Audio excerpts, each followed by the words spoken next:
software. Now I would like to welcome Dr. Srinivas, and we are very pleased to say that Dr. Srinivas has kindly agreed to give a fantastic talk on early stage innovation to address unmet medical needs. That's exactly what we need in India currently, right? Means COVID has shown you that the population of the world is same. We all are same.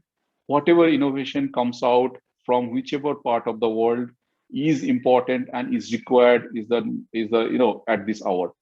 So our fantastic topic will be presented by Dr. Srinivas. Before he gives you the talk, I would like to basically tell you about him. He has a very illustrious career in last almost 20 years. So Dr. Srinivas is a director and head of Dr. Reddy's Institute of Life Sciences in Hyderabad. And he also heads the Center of Process Research and Innovation at the Institute. Dr. Srinivas has instrumental in promoting of academic industry linkages to promote pharmaceutical innovation. That is what you are going to hear today from him, that how innovation can happen even from India at early stage innovation. So he's a member of think tank of Pharma XLE India, and so basically that looks into that how you can reduce the API import, and that's again we had a lot of discussion around that in this COVID time. He has published more than 40 research publications, more than 60 patents, and if you look into his papers, and every paper is very much into the innovation cycle of different innovation cycle of drugs and their process development.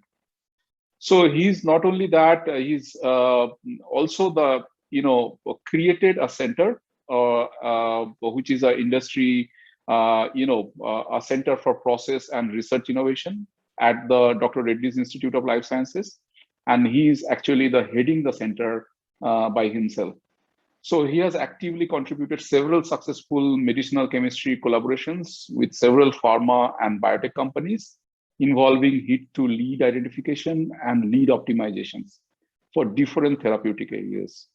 So, finally, I would like to say a few words about his PhD. So he has done his PhD from Indian Institute of Science in the area of photo-switchable cluster glycosides. And then he has done his postdoctoral work in France at CRNS in Center of Biophysics, Molecular Biophysics. So welcome again, Dr. Srinivas, and I would like to give you the stage would like to hear from you about the early stage innovation to address unmet medical needs. Thank you. Thank you. Welcome, Dr. Srinivas. So thank you, Dr. Sudeep, for the kind introduction, and also Professor Jayant Singh for graciously calling me to this webinar. Dr. Sudeep mentioned I will be giving a fantastic talk, but I would like to put it like this will be, I think some 15, 20 bright minds in front of me virtually. So this will be more of an appeal to your intellectual capabilities to come to the aid of some problems that are not getting solved. So let me give a context of what the problem is in my talk.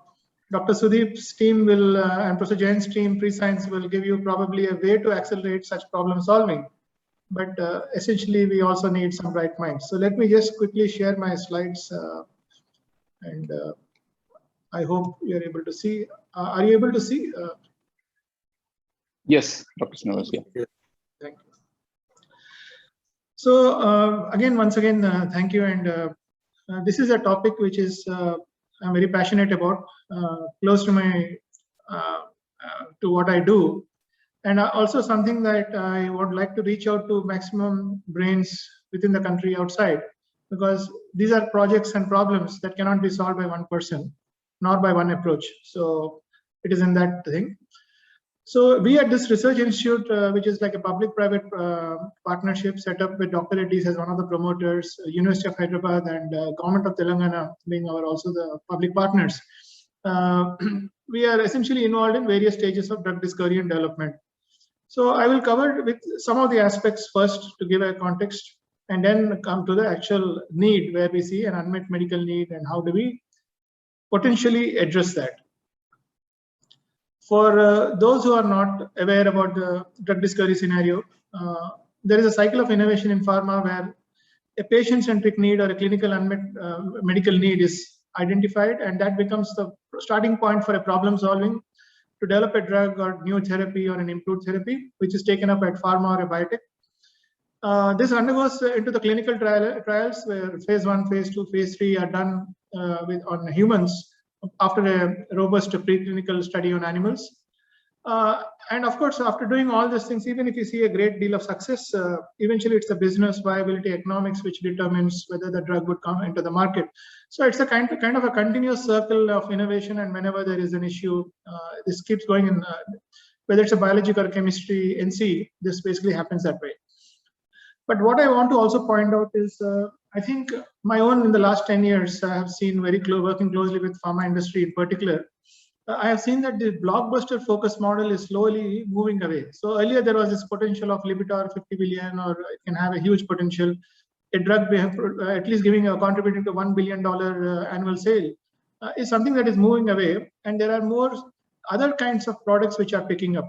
So as you can imagine that when the blockbuster model goes away, the need to develop a generic version could also create some kind of an economic barrier to some of the companies. So the models are shifting away a bit more into personalized, addressing some very specific targeted therapies. So there is a lot of scope I see for innovation, which I'll come to in my subsequent slides. So in general, I think the dynamic pharmaceutical landscape, there are multiple players. There's a market and there's a regulatory body and an IP which controls it. But most importantly, the science and technology are the key essential ingredients, whether we discover new drugs or whether we want to make the generic versions.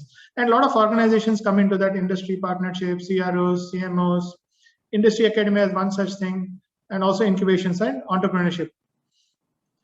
If you look at India specific related disease burden, this is something that from Biocon, Kiran Majumdar-Shaw, she has articulated that there are many diseases which are non-communicable diseases like cardiovascular, cancer, respiratory disorders, which actually contribute to 60% of deaths in the country. And these are not necessarily addressed in an exhaustive fashion. There are still some needs which are not met through the current therapies. And this is something that is covered here. So as you can see, every year we see anywhere between 30-40 new products getting approved for different indications by FDA.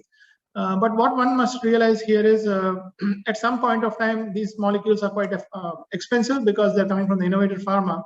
And there is a need for translating them to affordable medicines, which typically happens when many of these go into off-patent mode, the patent lapses, and there is a need to produce them as potential generics. And why is this? Because in order to increase the affordability of such therapies. So while many may not realize the need for innovation in a pharmaceutical industry or in a generics context, this is somewhere where this institute has been working, and I have been leading programs in that direction. Because if you look into the Indian contribution, we essentially cater to a large volume of the generics globally, as reflected by the numbers.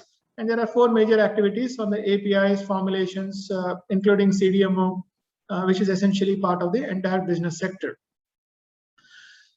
So one of the things I just want to focus as the mainstream activity of the institute has been in looking at many of the drugs which are approved by FDA, but they are not yet generic. It typically takes a couple of years, or maybe sometimes more than 5-6 years, to come up with a generic version. And that requires a lot of innovation, even on the API front.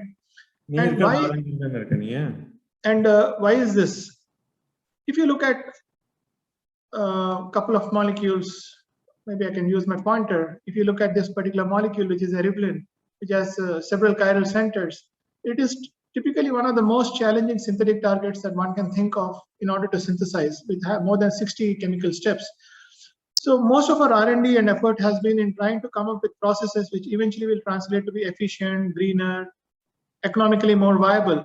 for many of the therapeutics, because this is one way to address the needs, because every year you have new drugs which are coming for new medical indications, and sometimes working on these processes so that eventually after several years, or at least anywhere between next 2 to 10 years, we can have the future affordable versions as generic versions, is an important endeavor that we collaborate with industries and work for them. So as I see here, I think we have covered quite a few different therapeutic areas, which has given us an access to the chemistry of several new drugs which are being used in these cases. During this journey, I have actually noticed that the chemical complexity increases, because when we did a statistical analysis, we realized that more than 30% of these products, new molecular entities, they contain fluorine.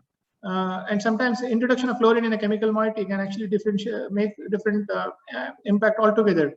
And also close to 41%, surprisingly, are having chiral centers, which is more than one. So these are diastereomers, and these are diastereomer pure products.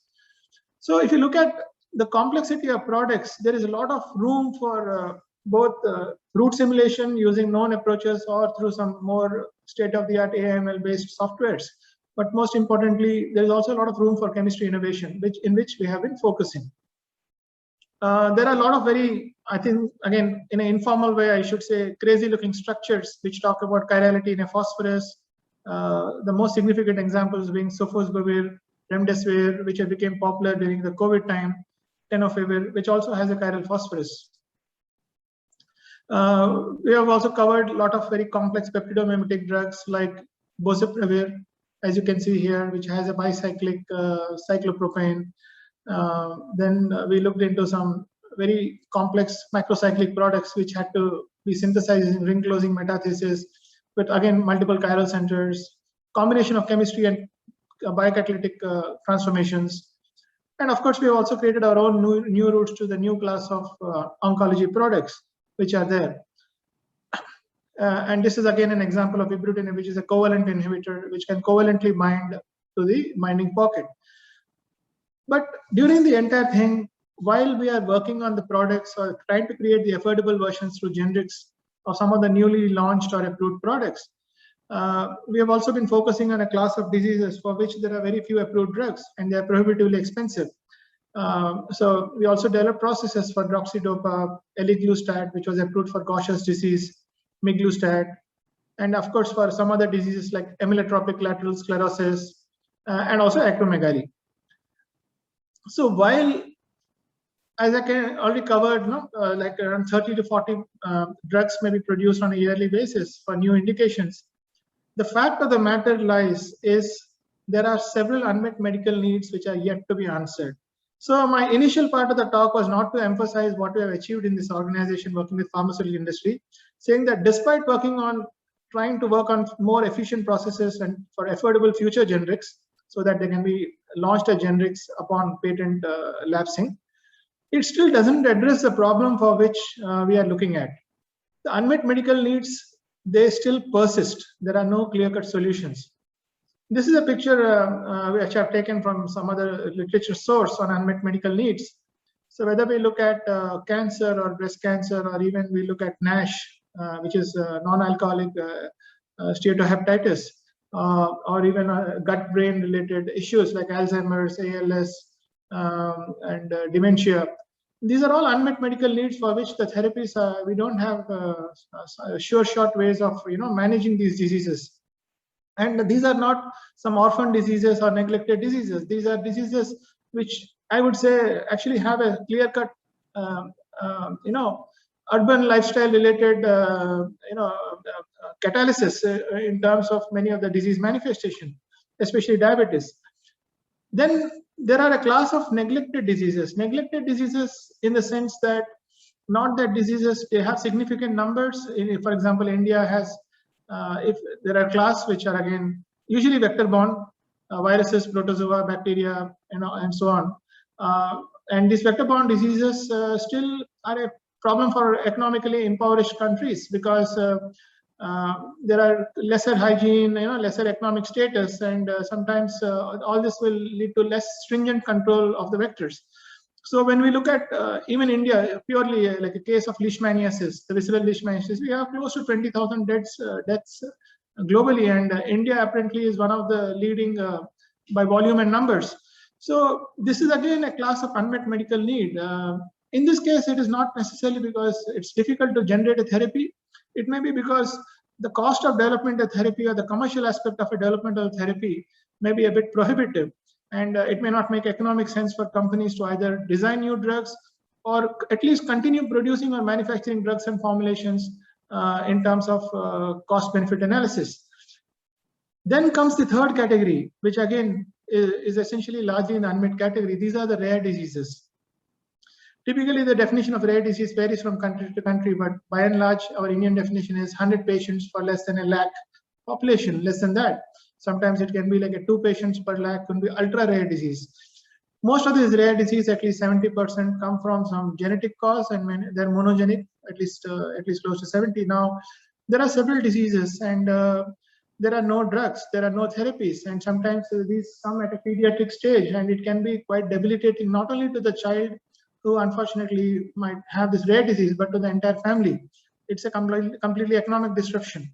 So again, the strategy for rare diseases, the drugs for rare disease, to tune, to control, to manage, again, these are kind of unmet, not necessarily because of an economic parlance, but also because they're very difficult to understand the genotype to phenotype connect.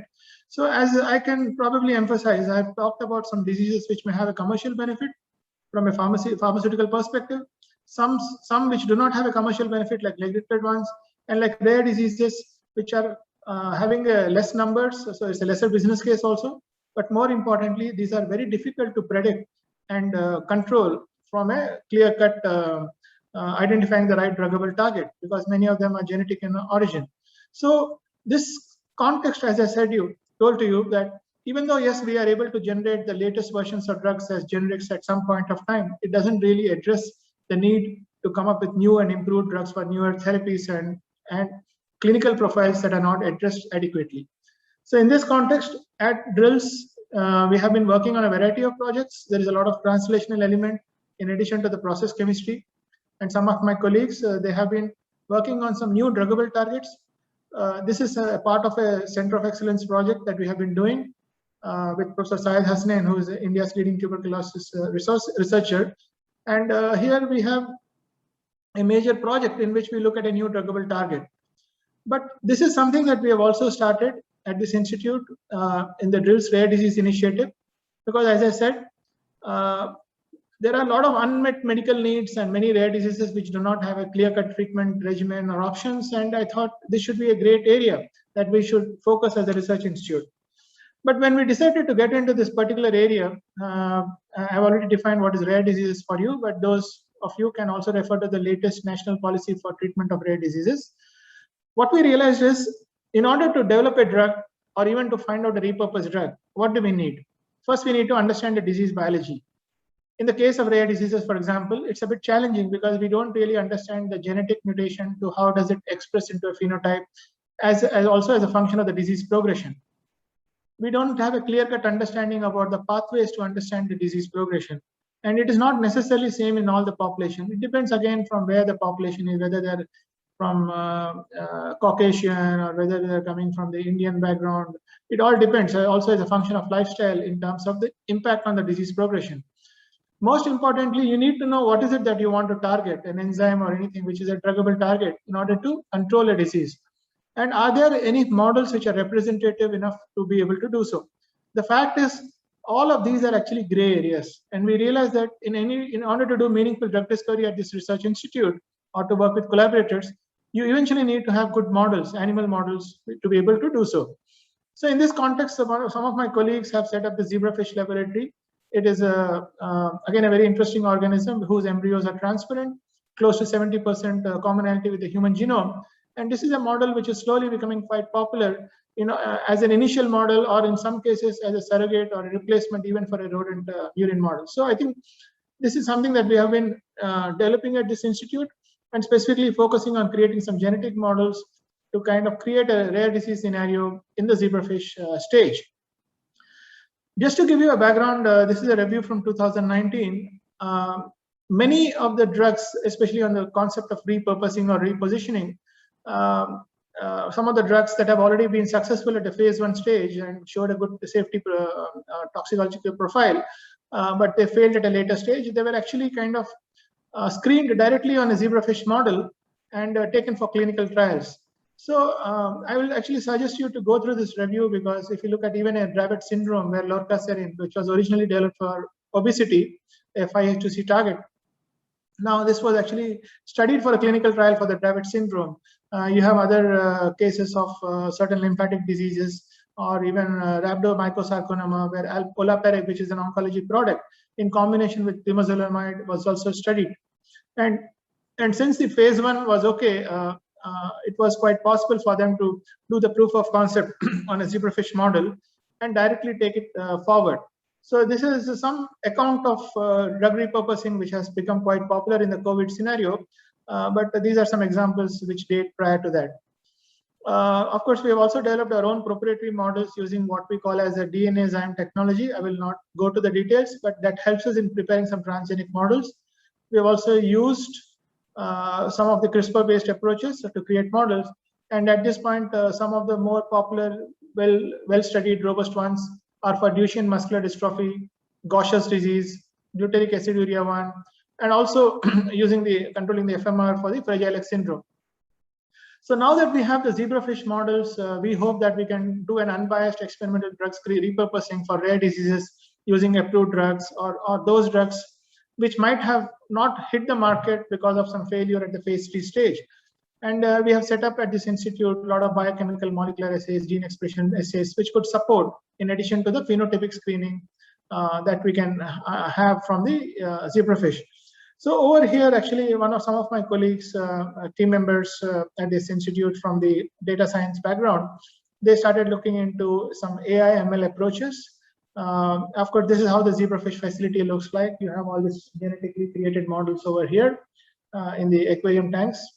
And we also had a meeting with clinicians to understand the Indian context, or those rare diseases which are far more prevalent from the Indian context, to understand the patient-centric requirements. But again, to go back, I think this program is a multi-collaborative thing. We have with multiple institutions and hospitals.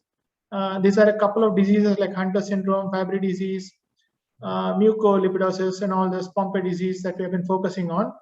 There is also a DBT welcome grant that we have with Kasturba Medical College, Manipal, on musculoskeletal disorders, in which we also have our own activity, largely on the model creation. This is again a bit background about the screening mode on the gene expression profiles, to look at the DEGs, differentially expressed gene patterns, and we have been able to use this with some, of course, some level of human bias here on a couple of diseases, including autism and one more in the context of DMD. But what is it that I'm trying to basically emphasize to you here is, in order to address an unmet medical need, I've emphasized that you need to have a good clinical model or a clinical assay, which helps you to measure the performance metrics of actually whether it works or doesn't work. But one of the major problems I've always realized is, how do you really start predicting it? Or can we use elements of rational drug discovery or a structure-based or a fragment-based approaches, which have actually defined the entire drug discovery landscape, especially in the kinase inhibitors? How do we put such approaches into drug repurposing? Can we actually make this a kind of a faster, high throughput approach? And this is something that I've been debating, and we were probably the first institute in the country to work with IBM Watson. We actually subscribed their IBM Watson for drug discovery before they discontinued the product. And we were looking at all kinds of options in front of us to do it, while also closely watching the likes of other companies in the world, which are trying to use some in silico or very powerful computational approaches, the newer AI, ML, and other data-driven approaches into that. This is at this point when I happened to meet Professor Jayant during his visit just before the COVID started for a flow chemistry symposium.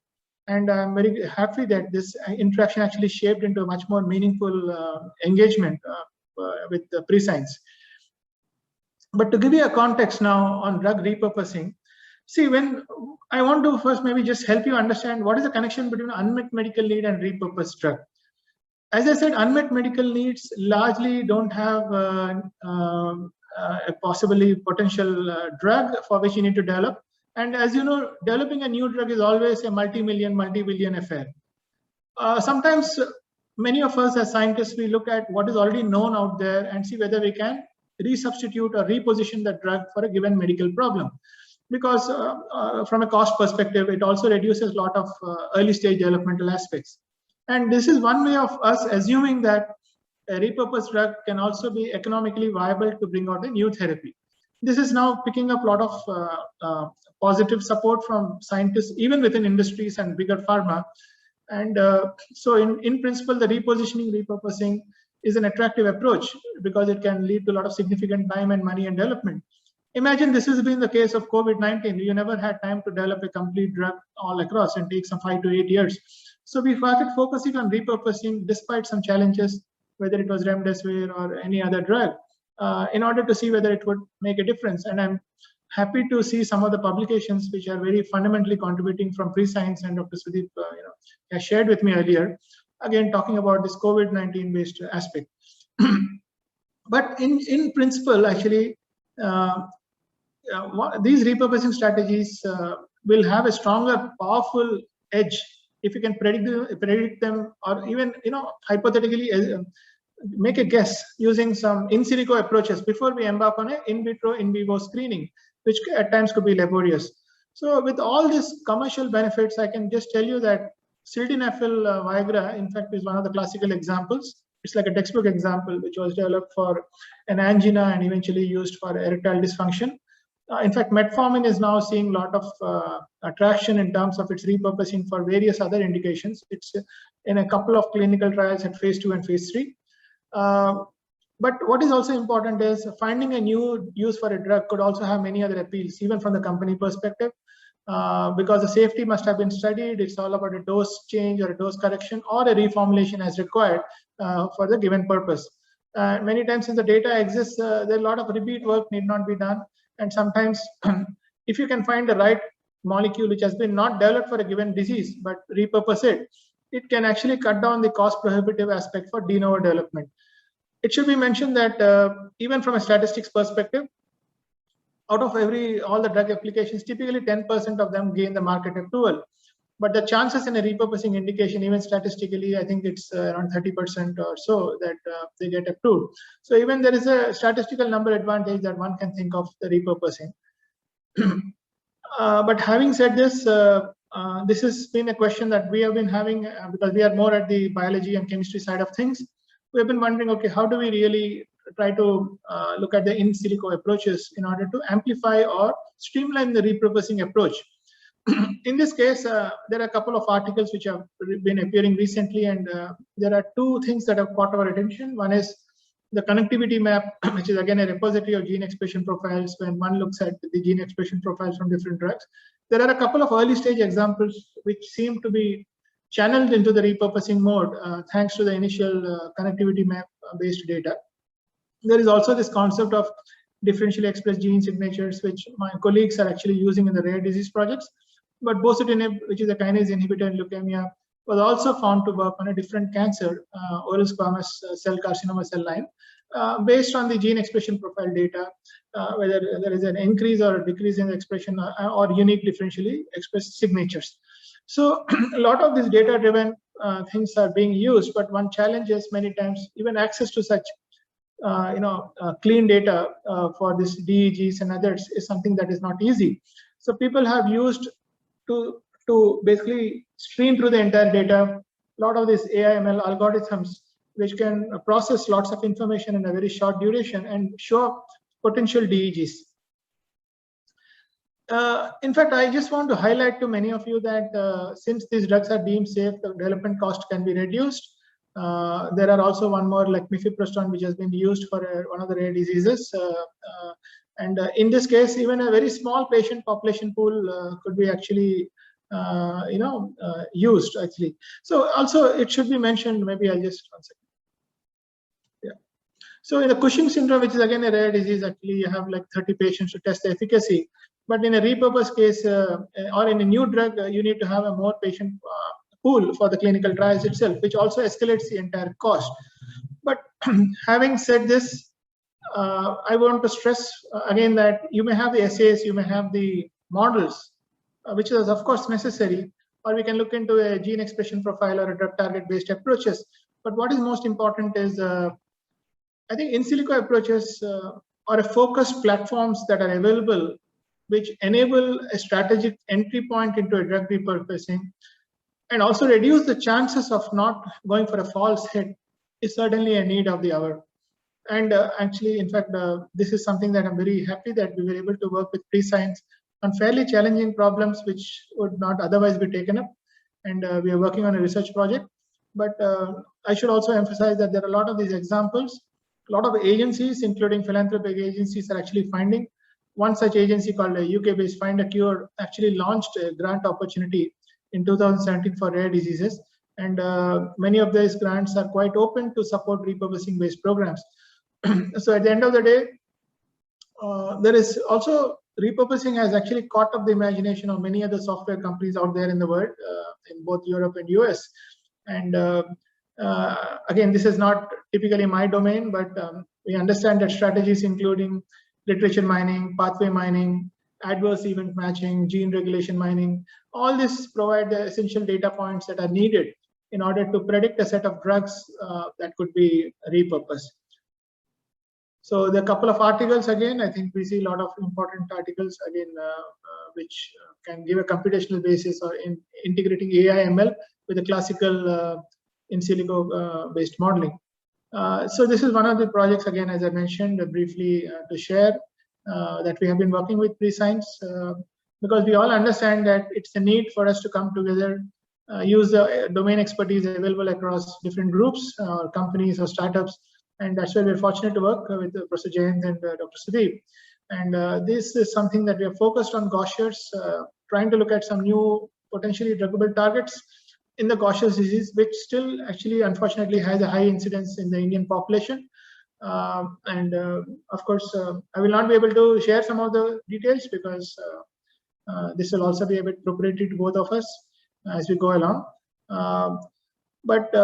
In summary, what I want to say is the world is moving fast, the technology is moving fast.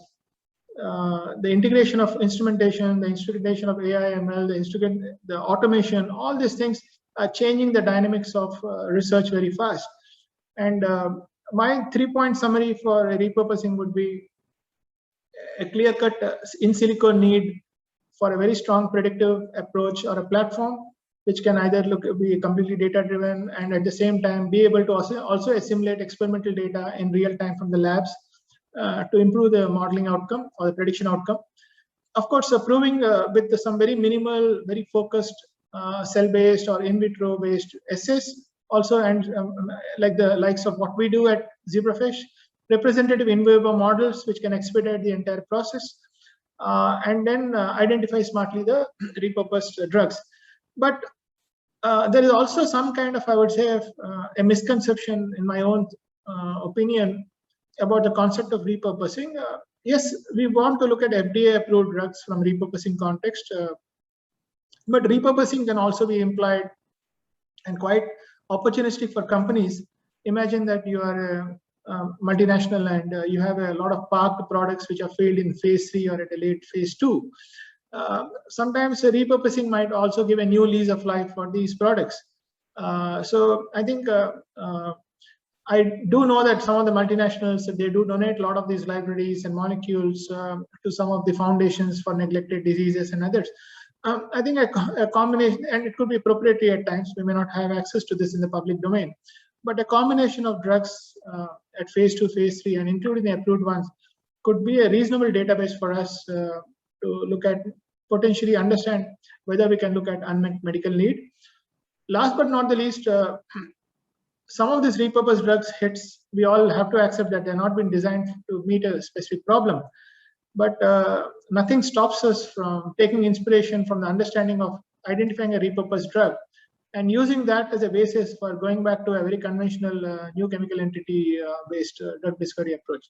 So with that, I think, I hope in the last few minutes, I was able to convince you about, give a context about the unmet medical need and how repurposing could be one of the strategic, meaningful ways to address unmet medical needs. And a clear-cut need in line with today's seminar to emphasize on the need for in silico based approaches, especially the newer generation approaches. I think Dr. Sudeep mentioned, why does he need to integrate so many new technologies into one? It's all because it's now going a bit more complex. It's no longer a single enzyme structure driven or a fragment driven. It's also having a lot of input parameters, data driven parameters, including different late stage potential PK, BD based predictive parameters that are very important. So with all that, I hope I could give some viewpoint on this, and if there are any questions, I'll be happy to answer or just discuss. So I think with that. Yeah, thanks a lot, Dr. Srinivas. So fantastic talk. We have learned a lot, and thank you again. And here is a few questions for you. So maybe I will read out to you. The first one is coming from Soumya. So she's asking that as gliptin are already available in market as incretin mimetics, why it's still considered as an unmet medical need? Is it ineffective? There is no straightforward answer to the question that Soumya has asked. We look at all the gliptins, sitagliptins, linagliptins, all the gliptins. They have a specific mechanism, right? And then you also have the more recent class like SGLT2 based 2 inhibitors like dapagliflozin, canagliflozin. See, something one should understand in the diabetics management is the patients don't necessarily respond to the treatment, the same treatment as it continues over the years. So sometimes it has also been advocated at a clinical phase that rotating the treatments could be an option. Of course, the incretins that you're referring to, the blockbuster drugs that we can see, like liraglutide, semaglutide, which is also orally administrable. These are all potentially highly improved ways of managing diabetes. But the unmet medical need, I can tell Soumya, right? I think to Soumya that is the comorbidities that come along with diabetes. Diabetes, what is diabetes? What is the specific phenotypic indication of a diabetes? It is actually a complex manifestation of different indications, right? Which of course are commonly triggered by a certain non-acceptable level of blood sugar. But if you look at the different comorbidities and the different things, one of the major comorbidities is obesity plus diabetes. So it is still an unmet medical need. It doesn't have a clear-cut, completely foolproof, guaranteed, for life through these therapies. Of course, yes, I do agree with you that the incretins are going to probably be a game changer. But if that is the case, there are companies which are still looking into some different versions of the incretin themselves. So they're also looking into the GIP-based inclusive behavior. So I think from a clinical management perspective, a diabetic patient who typically might get diabetes after 40, 45, 50, they're also having a lot of comorbidities. And sometimes the management of comorbidities along with the diabetic medication could be very challenging. In fact, you may also want to know that there's a publication from our institute where we say that statins can actually induce a potential diabetic profile if taken over a several period of years. There are some clinical trials to support that. So no drug is an absolute panacea. So again, it depends upon the clinical setting. Yes, because of the economic potential of the diabetes does have more research investment into it, but it's not necessarily, there are some specific gaps which we can look at. Yeah, thank you, Dr. Srinivas. So maybe before going to the next one, can I ask you one question from my side?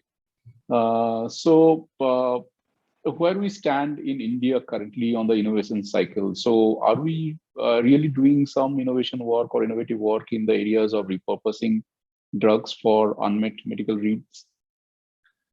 It's actually a very important question. I think also it's a message in your question to all of us that we should try to move towards a better level.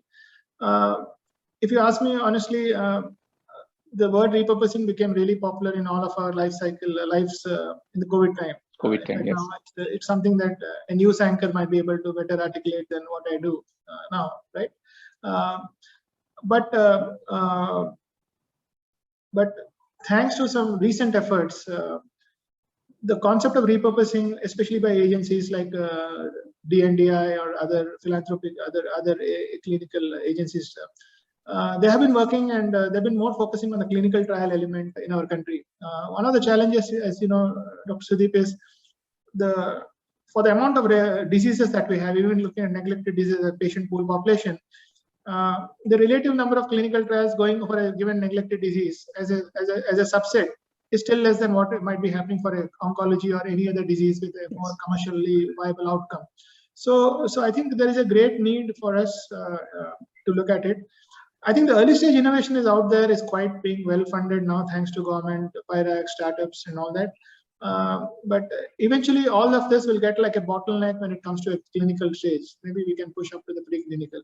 And also, as you can appreciate, the funds for the preclinical advance as we go more and more to trying to identify closer to the clinical candidates. So with all this, the innovation in India is happening very well, but I think we still need to see some of the successes. But look at this entire scenario. 40 to 50 drugs, if FDA is able to approve, I can actually see that maybe 50% must have undergone some chemistry with our CROs in India. So I think while our innovation is more on a service mode, trying to really accelerate different aspects, including the animal studies and everything else is being done more at a CRO level or even CDMO level engagement as a part of the pharmaceutical industry is happening. So from that quotient, I should say that we are doing very well. There was a ChemMed review earlier, which talks about the entire impact of India year-wise into different diseases. But if we want to call it like indigenous, is it like driven by us? Have we identified the problem and have we identified the target? It's a bit, there is, I think, still scope for improvement. Of course, the new initiatives is going to help. I am also of the opinion that early stage innovation can only be now supported by the government. I think the government is the greatest trigger and agencies are the best way to support it. The industries from a de-risking strategy might come only at the late stage. So I think you need to create appropriate assets. And there is no better way than to have access to some powerful computational platforms to expedite and also to be able to support the hypothesis or dynamically adapt. I think that's where it is. So while we have the entire infrastructure, you can actually develop a drug in India from concept to this one. And I'm seeing some reforms in clinical trials, which is again a very positive outcome. Although, as you know, in India, traditionally, the phase 1 clinical trials have not been done. The phase 2, phase 3s are fine. But there are some reforms in the phase 1. Hopefully, the hospitals are more well equipped to take up different trials. So technically, if you ask me, the ecosystem exists, the brains exist. Of course, we have lesser of MD PhDs in our country to drive from a clinical perspective, that's where today we had a lecture called Academia Industry Clinic with Amitabh Chattopadhyay. But the challenge is we need some strong funding and also a wherewithal to take it end to end. I think that's something which is probably required. Now, coming back to repurposing, we have already avoided certain of these milestones or stages in a classical drug discovery development. The idea is you want to get into clinical trial as soon as possible, right? I mean, that's the whole concept about drug repurposing. I think we should really seize this as a very strategic opportunity. One challenge of drug repurposing I should highlight is by default, our patenting aspect, we cannot claim the repurposing indication for a same NC. I think one of the strategies would also be to look at more from a reformulation perspective. Because a drug and a formulation for a given disease, not necessarily having the same formulation for a different indication. So there is some IP and business opportunity for pharma to come up with a niche formulation and patent that. They can't patent the repurposed drug because it's already in somebody else's domain. So I think our best bet lies here. Let me just give you the example from Dr. Reddy's for the therapy that was like a kind of a synergistic approach for 2-deoxyglucose, which was originally developed for oncology purpose. It had a low volume requirement, but it did pan out. At least the response from the clinicians has been that it did make an impact on the patients who were just in hospitalization or just on the verge of it. And this is again from INMAS, from the Defense Laboratory. This is a pure play case of repurposing. Personally, I think I see it as a success story. And all this happened in a couple of months under constraint. Yes, so I see a great opportunity, Dr. Sudeep. I think, again, in line with our own collaboration, I think we need to capitalize on this cross-functional expertise available at different places. Thanks. So one more, the last question maybe from Sanjeev. So he's asking about how successful or faster can we model the side effect of drug using repurposing technique? This is because the side effect of a drug is also an important aspect during the development stage. See, very good question again, Sanjeev. I think so. Right now, when we say repurposing, again, our definition here would be that we stick to something which has already done, at least cleared the phase 1, right? So, see the overall safety profile, toxicology, some indication on the acceptable dose. All this, the information is already there with us. But having said this, the side effects of a drug in a repurposing case is something that we need to very seriously look into. Let me give you a couple of scenarios which could be self-explanatory models. One is, it depends upon, you have a drug approved in an adult patient for a different disease, and we are hoping to repurpose it for a pediatric patient. The norms are going to be very different. The dose would be very different. The frequency of the dose would be very different, right?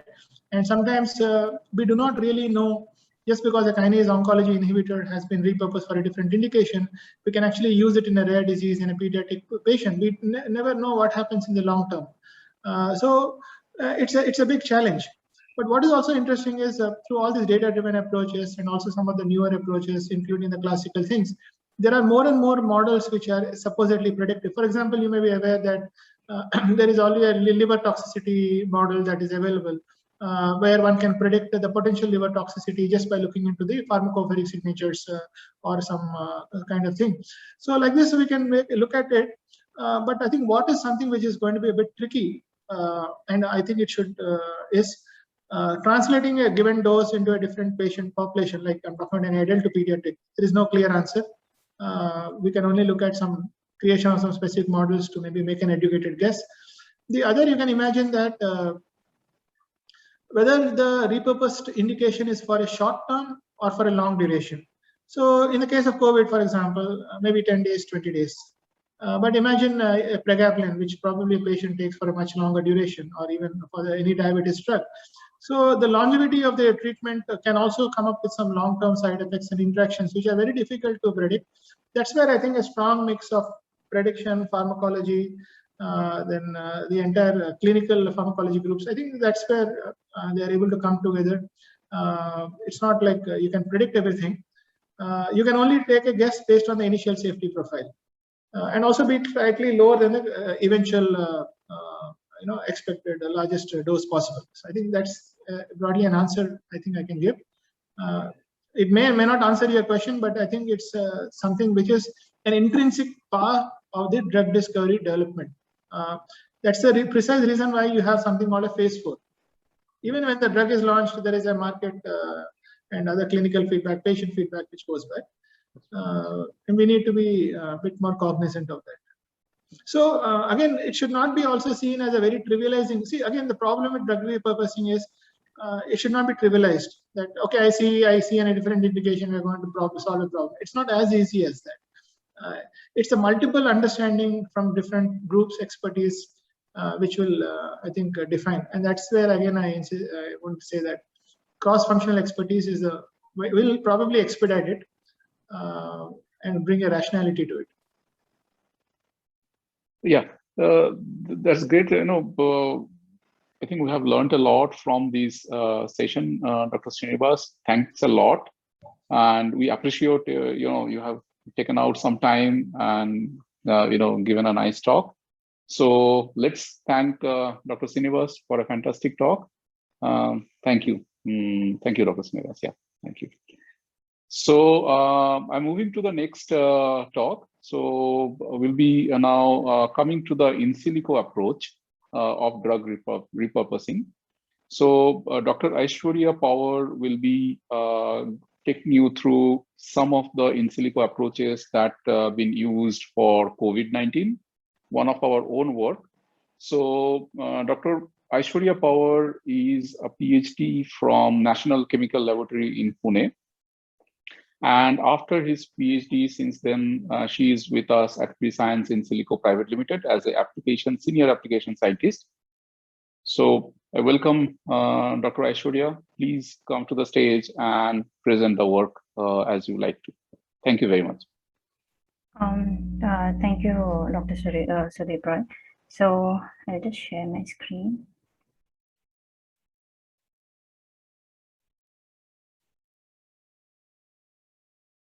So is my screen visible? Yes, it is visible. Yeah. Sorry, yeah. So I'll be talking about in silico approaches in drug repurposing, which has been highly acknowledged recently. So the traditional approach to drug discovery involves the identification of new chemical entities. So the whole process is in two stages: the early discovery and development. In the early discovery, it involves the identification of the targets and potential candidates which are highly selective to these targets. And this compounds further passed on to the developmental stage, where there is clinical trials being done to validate these compounds and on animals and humans for their safety, their toxicity, and then they're further FDA approved and passed on to the to market. So basically, as you can see, it is not as easy as I speak about it. So as you can see, the whole process is time consuming and cost intensive. So if there is a failed process at any of these stages, there are hardly any backup plans to it, and it cannot be replaced. So the drug discovery, the whole process navigates between this triad, that is the drug, target, and the disease. So it is interesting to reflect on the numbers of the potential objects within this triangle. So for the target space, there are currently 400 drug targets to which the pharmaceutical industry are targeting. And from this, actually, these have been selected from 19 to 20,000 human genomes. So basically, it is 1 to 2% of human genome is currently a drug target. The number of disease is very difficult to estimate, but at the current scenario, there are about 5,000 treated disease. So basically, there are some kind of treatment to these diseases. In total, there are 14,000 disease, and there are approximately about 7,000 disease, which Dr. Srinivas was referring to. So basically, these occur in very small number of patients. And traditionally, it had been neglected by a pharmaceutical company, but certainly the things are changing. On top, we have the drugs. So here we have approximately 1,500 FDA-approved drugs or FDA-approved drugs. So these are new chemical entities, as I've mentioned, and it is from large chemical space of drug-like molecules. So the size of this chemical space can be used for mining to look at to have a potential drugs. But the magnitude of this chemical space is larger than the disease and the target space. So the conventional drug discovery obeys a unidirectional approach, where one compound or one drug can interact with one particular target in treating one particular therapeutic condition. This process is challenging majorly due to overnight decline in number of new drugs that have been approved by FDA over the years. So this increases the risk of failures. And this process, as I've mentioned earlier, it is time consuming, labor intensive, and also highly expensive. An alternate option approach to the traditional drug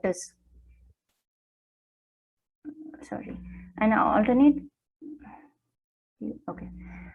alternate approach to the traditional drug discovery has been the idea of drug repurposing, which is similar to the phenomena of recycling. So where you have a clinically approved drug, which or existing approved drug which can have a new clinical use to it, or which can treat a new therapeutic condition.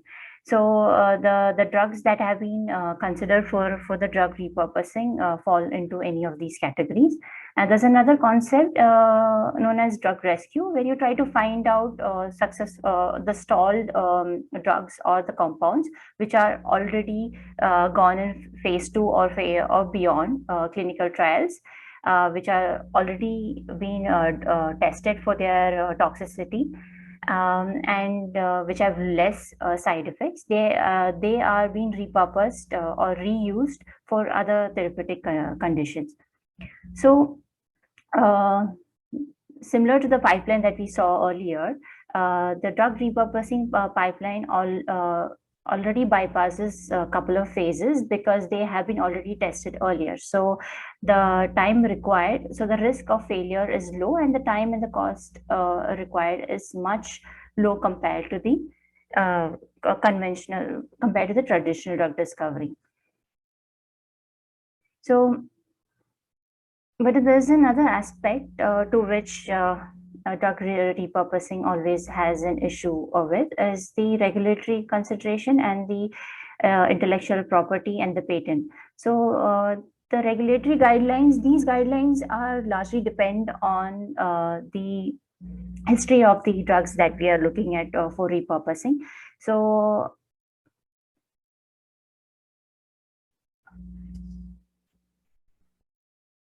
so actually what happens is, so basically if the drug has been repurposed, and if it has a new mechanism of action or new therapeutic indication, it has to go through the clinical trials yet again for the FDA approval.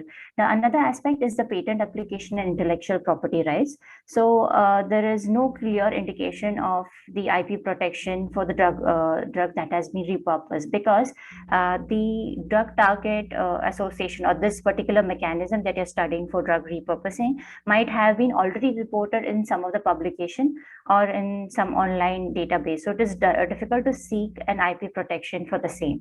So these are some of the reasons that actually hinders the marketing of these drugs that have been repurposed.